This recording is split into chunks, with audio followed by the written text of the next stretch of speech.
Hello YouTube and welcome back to the animated energy blades from 3.26. Yes, they are back, but I need to make a very big disclaimer.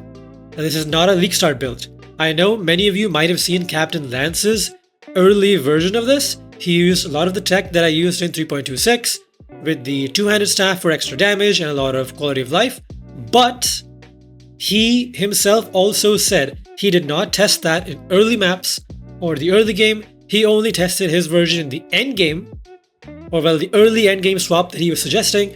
But I'm here to tell you it is not going to work. It is going to feel miserable. That is only good if you are experienced in this build already and you're experienced in the game. If you are a casual player, do not start this early. Start this at the end of red maps. What do I mean by the end? I mean when you are done farming tier 16s and you have like at least 20 to 30 div in the early game, early league I mean, to be able to craft proper gear for this. So that is when you will swap over to this. However, the current setup that I'm wearing, this has 6000 ES with Energy Blade on and 11,000 with it off, and it being off actually is relevant with the way that I have set this build up. So this is pretty bad gear, okay? My body armor, my boots, and my helmet are pretty good, yes, but I'm using white gloves to be able to just compensate for the other good gear slots because I didn't want to go and craft bad gear.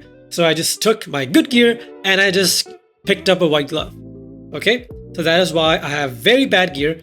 Same thing on my clusters. These are literally alteration spammed for one good mod and like a half decent second mod. So this is tier 1 ES and plus 3 all attributes in a 12 passive cluster. The small clusters are also just literally alteration spam. This is just int and nothing else. This is just all attributes and ES and nothing else.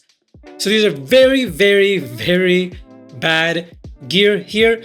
This is simulating what it would feel like if you do swap to this in early red maps.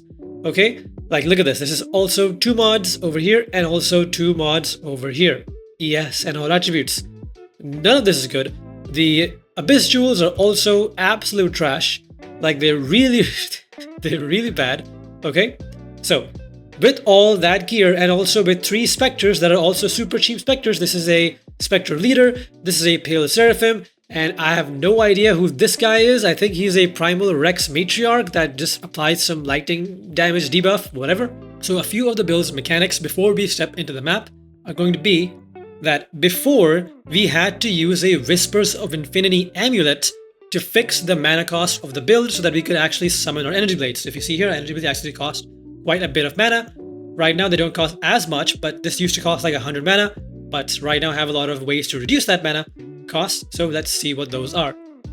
So the ring, this is a mana regen ring. It's just mana regen essence and intelligence. Everything else on this is completely irrelevant outside of the craft for -7 total mana cost. Then we have the amulet. Now this amulet itself doesn't do anything in terms of the mana regen. It's just the anoint on this is 30% increased mana regen rate and 10% reduced mana cost of skills. Both of those combined is very, very nice. So those two are the main things helping with mana costs. Along with that, the Chevron's ring, this is giving 40 mana regen per second. This is basically where most of the mana regen is coming from. That the ring is then increasing from the mana regen rate stuff. So those 3 things combined gives me a 131.1 mana regen per second. So that, if you see here, allows me to pretty comfortably cast all 7 of my energy blades without running out of mana, which is super, super, super nice.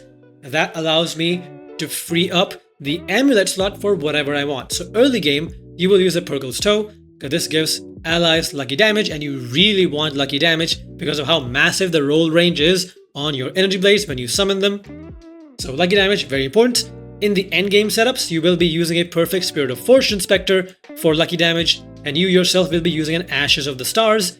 So let's quickly pick up some of that endgame stuff and see how that is supposed to look. So in the end game, don't look at the Mage Blood. That is not going to be in the end game at all. That's just sitting in the stash. Ignore that. Okay. So when you equip your Ashes, the one big thing from Ashes is, first of all, the +1 level of all skills. This is obviously huge. Like, minion skills all scale super nicely with +1 levels. So, but the main thing is, look, now I can summon 8 blades instead of 7. That is because Animate Weapon, the quality on this gives you +1 weapon. So when you have an additional 20% quality from Ashes, that now goes up to 8 blades instead of 7 blades, which is very, very, very nice. In some universe, you could also use Enhance combined with a max quality Ashes to get 3 additional blades, but that is overkill in my opinion. You just don't do that. That is just not necessary. The other gem links here are way better, and you don't want to spend extra time spamming to get more blades out. 8 is a good sweet spot. Along with that, the quality also obviously gives you extra golem effect, which is nice. It's not a big thing, but it is nice to have. And then, last thing, in the endgame, when you do finally swap over to the Ashes, you will also at the same time, hopefully, be able to afford an Empower level 4. Now, usually, in the game currently, Empower is not as expensive as Enlighten, because most builds don't really use Empower anymore. They're not meta, they're not good, so Empower is cheap-ish, right? So this gives you +3 to level of all supported skills, which makes your Raised Spectre go from level 21 +1 from the Ashes and +3 from this to level 25. So if I take Empower off, level 22, if I put it on, level 25. At level 25, this gives you 3 maximum Raised Spectres. That plus this gives you 4, okay? So that is also a huge way we are going to alleviate some of the issues that the 3.26 version had. So, what do I mean by that? Well, in 3.26, the reason why I used haste was because if I turn haste off, if I go over here and turn haste off, where's haste? Look at how slow it is to actually cast my blades. Do you see how miserable that is? So any build that was recommending to play this without haste was griefing, okay? At least in my opinion. It felt very, very clunky to me. That is why I was like, this is unplayable without haste, okay? But since we have a 4th Spectre slot, and GGG has said that now even your expensive Ritual Spectre corpses will just respawn if they die, we can use a semi-squishy but very powerful Perfect Forest Tiger. Now this gives an AoE haste. This is roughly a level 10 haste with a level 76 Spectre. You get level 76 at Raised Spectre Gem level 25, which is what we have. So the main problem with this Spectre is it has 5,000 life at this level. And you might think 5,000 life, isn't that super nice? Well, in comparison, the Perfect Spirit of Fortune has almost 12,000 life. Okay? The Perfect Warlord that we were using in 3.26 has 9,000 life. Right? So these stats do matter, but since now we don't really care about if the minion dies or not, because they don't usually die, they only die if something really, really big keeps hitting them in tier 17s or uber bosses, but these were very, very, very expensive corpses, and if they died, you were just in ruin after that. But now, with the new Spectre changes, we can use this Spectre safely to give us that Giga Haste, well, level 10 haste, and it gives you AoE frenzy charges to the entire party. 5% chance to hit is completely fine because we have so much insane minion attack speed that 5%, it smacks so often, you're always at full frenzy charges. Always. Okay? So that gives you a massive, massive damage boost, and it allows you to then drop haste entirely, get a lot of your mana back to then be able to use discipline, because the mercenary from last league was giving us discipline, but now since we can't use mercs, we just use our own level 21 discipline with some aura scaling from the tree. This gives us a quite decent boost to our ES, like it's around 700 ES at this level, which is really, really nice. That is also a big quality of life, and all of this is possible by being able to equip an Ashes of the Stars in our gear. Now the final tech for the build Now this is not any new tech, I'm pretty sure many of you have already seen this one, but if you have not, I have full flask uptime. These 3 flasks will go on forever and ever and ever, they will never stop. All you need on them is increased charge recovery, and that is it. Right, so how does that work? Well, we have a Brutal Restraint, Timeless Jewel. All you need on this is Balbala in that name. Everything else is irrelevant because we're not utilizing any of the buffs on any node.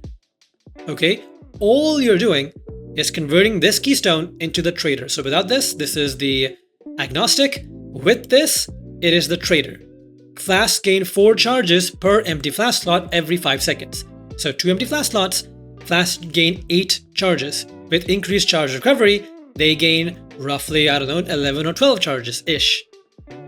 All that combined makes it so the flasks have charges all the time to just be able to be used on their own with the reused at the end of this flask effect, and they will just keep going forever.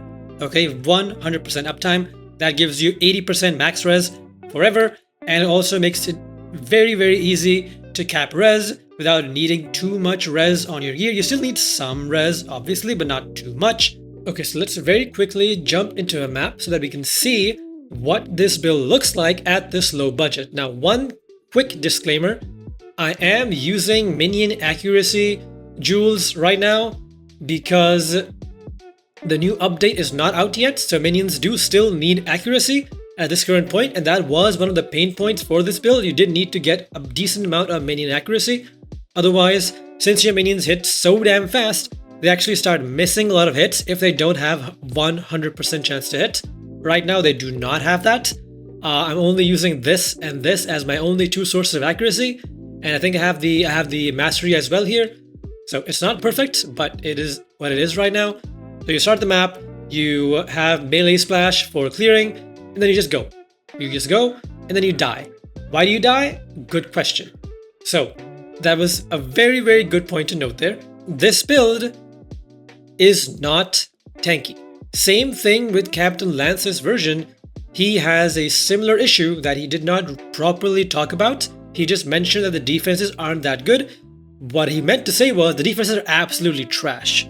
Okay, if you get hit first and your bone offering does not proc enough times, if you don't block the hits and you take hits too much, then you just die. Your main defense is you not taking too many hits and your minions leeching your life back to you, or your ES back to you. Okay, that is the main way you survive. Okay, but otherwise, if you do not get absolutely slaughtered, then the playstyle is actually not that bad. You just go around, you summon your blades kill everything around you when they complicate, and then you just keep going. These are temporary minions, so you do need to resummon your blades every now and then. In the early game like this, you do not have the minion life or just the overall damage for your minions to keep on living. So you do need to summon them constantly because they will die pretty often. But overall still, the playstyle is quite nice. And you'll see in a moment that the single target is very, very good, even on this low, poopy diarrhea trash gear that I have. So let's quickly walk up here, find the boss, and I'm not going to swap gear or anything for the map boss. I will swap to the single target gem for the Baran. This is a Baran Citadel, so I'll be doing that. Where is the boss anyway? Where is he? Hello? Can I see him? He's using his abilities. Oh, he's up there. Listen. I've been up all night. Just bear with me.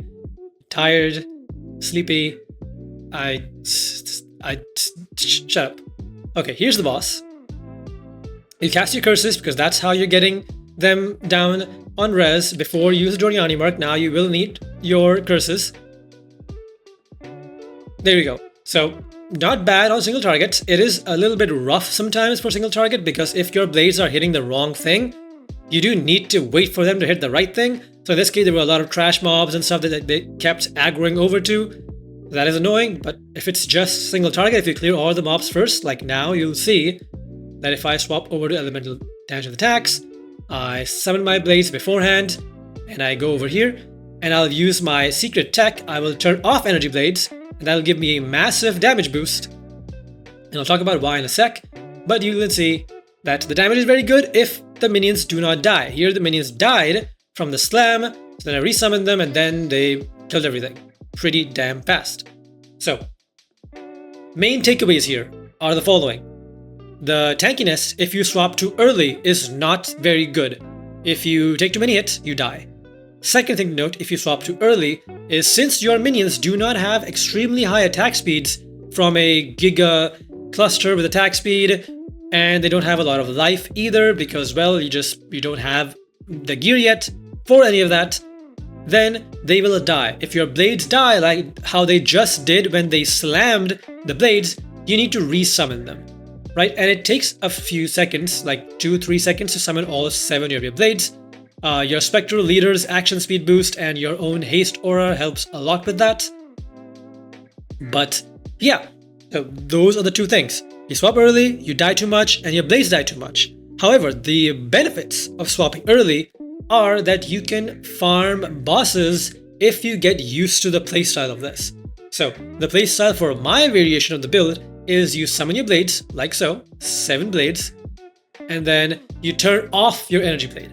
Why do you do this? Well, first you get a bunch of extra ES, that's extra EHP, extra tankiness, good stuff, and you get to use the modifiers that are present on your staff. So staffs, you can use the minion damage essence to get 144% minion damage, and you can craft minion attack speed up to 28%. This is a huge damage boost to all of your minions. And yes, this does work. I've tested this. This is the tech that I used in 3.26, and it is very, very potent as long as your minions are actually surviving. Because if your minions die too often, you don't want to recast Energy Blade, resummon your minions, and then turn it off again to get the most damage out of them. That is why, again, bad to switch early. And the best part, the extra damage here, it also comes from the power charge on critical strike. This is a Elder mod, so even without that, the damage is great, but with that, the damage is super, super nice. So, those are the main takeaways. However, if you do want to swap to this, and you want to play this, just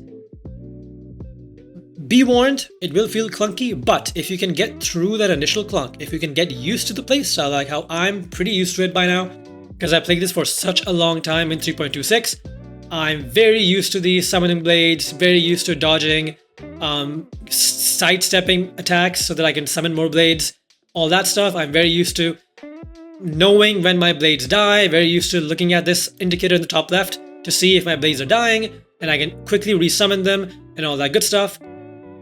I will be scaling a lot of Bone Offering effect to get a bunch of tankiness. Right now I don't have the boot implicit for Bone Offering effect, which is super, super nice to have.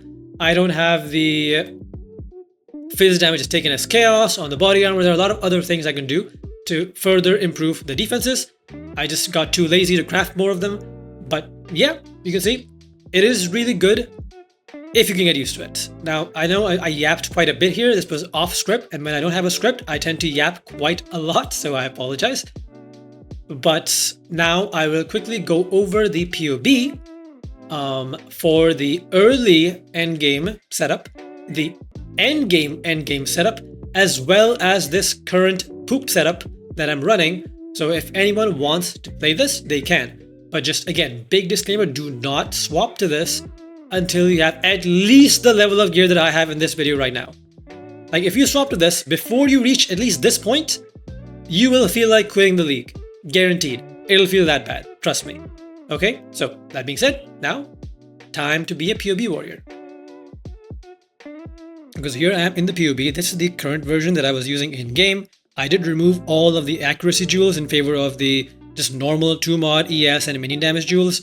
Each of these gives like 1,000,000 damage each, so they're pretty nice to have. Besides that, the belt, you want to get the best possible abyss jewels in your belt. So ES, minion damage if you used a minion skill recently, and minion attack speed. These are not too hard to craft if you can get your hands on Fractured ES. And lower tiers of this will be cheaper, higher tiers will be more expensive, and just reforge caster, not speed. Speed is expensive. Reforge caster, you will hit minion attack speed and just keep going until you hit minion attack speed along with minions deal increased damage. Those two jewels are Giga, and put them in your Dungeons and Thrones, and you will get massive damage. So these jewels right now are giving around almost 3 million damage each, which is very huge from just one jewel slot. Besides that, the rest of this is all the same. The passive tree is all the same. So the garbage clusters, garbage everything. The skill gems are all the same. None of them are a vacant gem. These are all level 20 gems. Level 21 Race Spectre and level 21 Animate Guardian is important because you don't want them to die. Empower is level 4 here in the POB, but again, I'm not using the 4th Spectre, so this is not giving me that much. I just had that in the links because, well, it was in the links. And I didn't feel like recoloring my body armor again. Energy Blade level 3. Level 3 Enhance. Enhance is super cheap. It's not level 4. Level 20 Auras. Level Flesh and Stone is level 21, but sue me. Elemental Weakness is actually not even fully leveled. It's level 14. Animate Weapon. This was level 21 Animate Weapon with 20% quality, which will be rough to get. So just go for a level 20 Animate Weapon. It is not that much of a damage difference in the end. It is like 500,000-ish damage for +1 level, so it's not that bad. The rest of this is pretty straightforward as well. All of them are just normal level 20 jewels, level 21 minion damage, level 21 melee splash if you choose to turn that on for mapping. For the Bone Offering setup, we have level 21 castment damage taken and Bone Offering. You need these to be the same level. So if you have level 21 castment damage taken, you need level 21 Bone Offering and vice versa. But for early game, if you can't have level 21 ones, just get level 20 ones and that is good enough.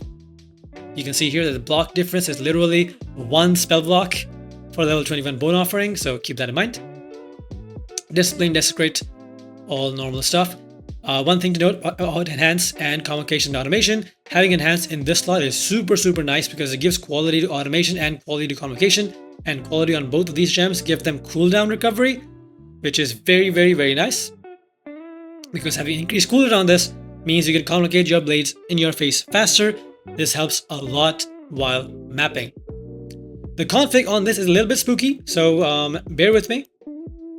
You will need to config every single thing that you have on all of your support things. So Animate Guardian, Learcast, cheap. Legacy of Fury, the Maven Boots, these should be cheap by the time you're swapping over to this, or at least relatively cheap. Any rare glove with the Eldritch Implicit for Intimidate on hit. Just make sure these gloves have a lot of Chaos Res, Life, Resistances, whatever. Dying Breath, also like a 1C unique for increased damage. A random body armor, you can use whatever you want here. You can use a Belly of the Beast. It's probably the best one for a budget. And in the end game, you will use a Garb of the Ephemeral for action speed immunity and crit immunity. Taunt, this is just minion taunt from Meat Shield support. Spectres, you will be using a Perfect Spirit of Fortune. Right now in this POB, I'm not using any of these. So these are just in the config, but they're not actually baked into the mods themselves. And then the player, this is the Energy Blade Staff. You do need to manually input these modifiers to check how much damage you would have when you turn the Energy Blade off and you swap over to your staff. I just put this in so the POB doesn't need minion accuracy. Now this is one small thing to note, the Bloodline, I will come back to this in a moment. The rest of this is just irrelevant, just ignore all of this. For the crafting for all of this gear, I have a full video that I did in 3.26 that has all the crafting that you will ever need for all the gear fully broken down in those videos. So I will link that in the description if you want to know how to craft this. If you somehow reach endgame before I do and you want to swap over to this, just refer to those crafting notes. But I feel like if you reach endgame before me, you probably already know how to craft all of this. So then we're going to talk about the Bloodline. So there's a new category in the Bloodline that says minions deal 15% more damage when they reach low life, and when minions reach low life, they do not die for an additional 6 seconds. Now this is very nice for E-Blade because one of the main problems that I was talking about was the fact that your minions die when they drop to 1 HP, they drop to 0, and then they die, and then you have to resummon them. But with this Bloodline, you can completely skip any defenses for your weapons, and you could just go right in and blast, and when they actually drop lower on HP, they'll actually start doing more damage, so you actually want them to drop lower on HP.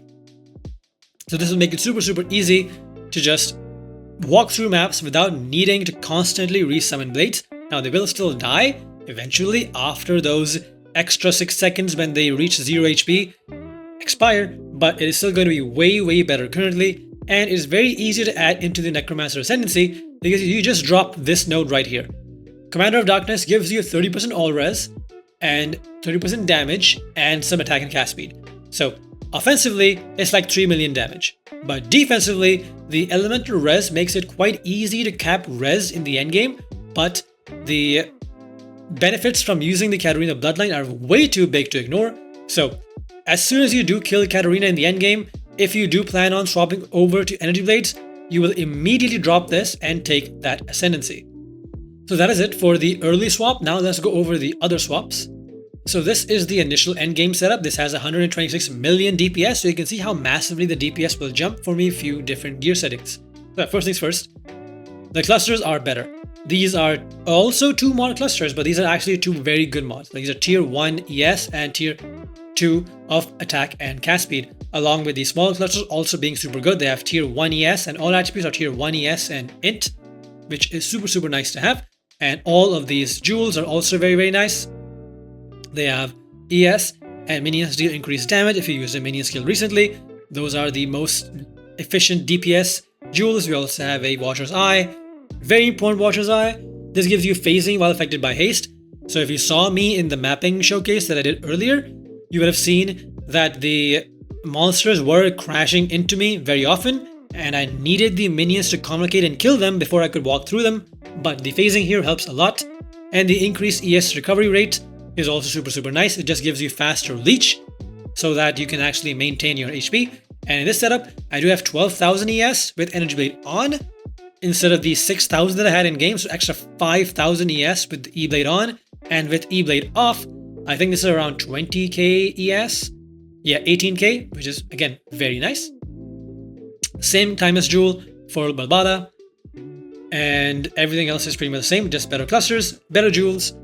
What about the skills? Skills are also all the same. Normal ones, nothing awakened, nothing of the sort. It's all normal ones. This now does use Empower 4 with actual specters to use alongside that Empower 4. That is one important thing. And it also uses Ashes. Ashes is very cheap in the current state of the game. No one really uses this. It's, for the most part, the expensive ones are the ones that have very high quality on them. You only need 20% quality, which is the lowest roll on an Ashes, so you can save quite a lot of money by just buying the lowest quality one. Again, Chevron's the same, Mana Regen Ring is the same, Darkness Throne is the same. These jewels are actually worse than I had in game, kind of, but yeah. So that's it, and you also have a Storm Shroud for ailment immunity, because if you're gonna be at this budget, you need to be ailment immune, because it's just nice.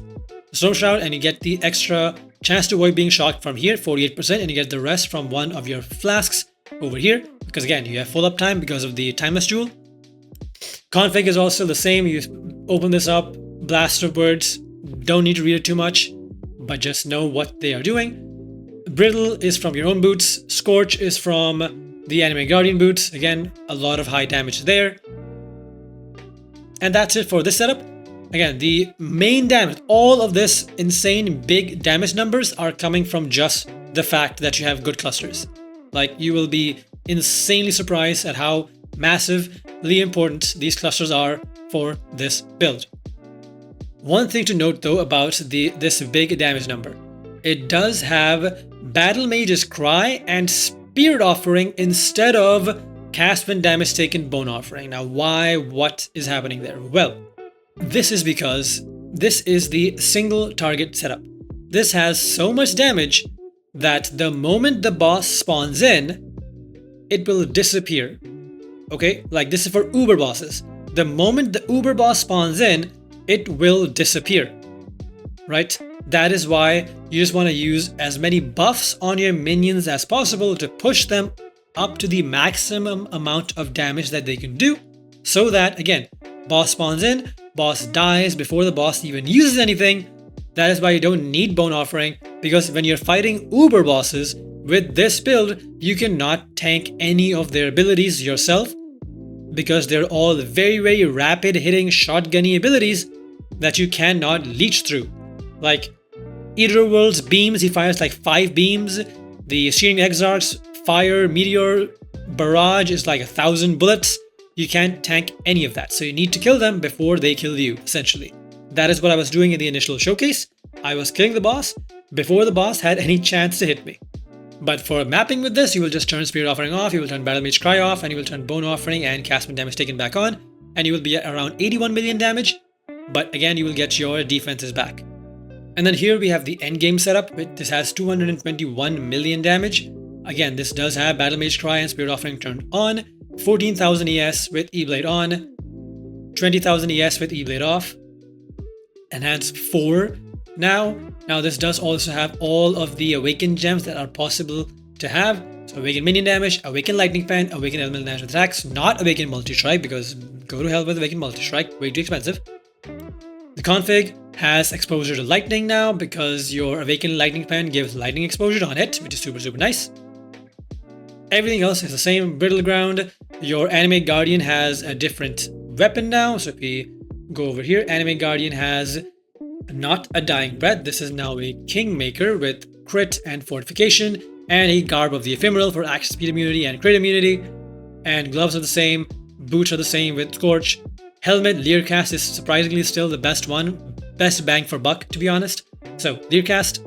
But in the endgame, you can also swap to a Shaper Helmet with enemies have reduced elemental resistances. That is also pretty good. But yeah, 221 million damage is nothing to scoff at. This is very comfortable. I played this variation of the build. So this with a Mercenary. So if I go over here and I go negative 200 lightning res, this had like 400 something million damage. It had even more because I had different things on the tree because I didn't need to scale the negative res on monsters. But yeah, 221 is still very good without the Merc. These level of defenses is very good too.